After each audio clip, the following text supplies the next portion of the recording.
Bon matin à tous. L'Éternel n'a pas le même regard que l'homme. L'homme regarde à ce qui frappe les yeux, mais l'Éternel regarde au cœur. 1 Samuel 16, verset 7. Dans une petite ville, il y avait deux églises. La première était belle et grande, avec une magnifique façade en pierre blanche taillée, une grande porte centrale couleur d'or, et à l'intérieur d'impressionnants vitraux avec de beaux dessins qui reflétaient la lumière du soleil. Elle était vraiment belle.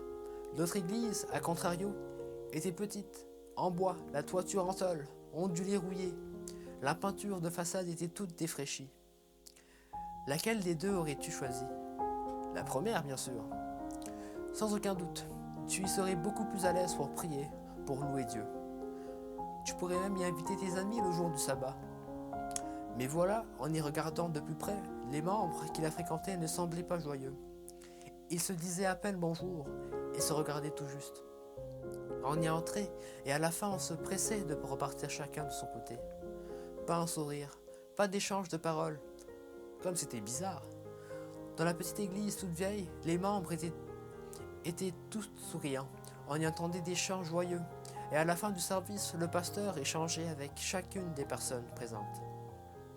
On aurait dit une deuxième service allait recommencer, car personne n'était pressé de partir. On s'embrassait, on prenait de nouvelles l'un des autres. Des petits groupes pouvaient se former pour prier s'il y avait besoin. L'accueil était vraiment chaleureuse. On y sentait bien, l'apparence des choses et des personnes n'est pas le seul important aux yeux de Dieu. Il regarde à ce qui est plus profond, c'est-à-dire le cœur. Ton église peut être la plus belle qui soit en apparence, mais si les membres ne sont pas aimables, accueillants et n'aiment pas Dieu, cela ne sert à rien. Le plus important, c'est ce que tu es. De même, à l'église, tu peux chanter, réciter de beaux poèmes, participer à tous les programmes, connaître les passages et les histoires de la Bible par cœur. Mais si tu n'aimes pas Dieu et ton prochain, cela ne te sert à rien devant Dieu.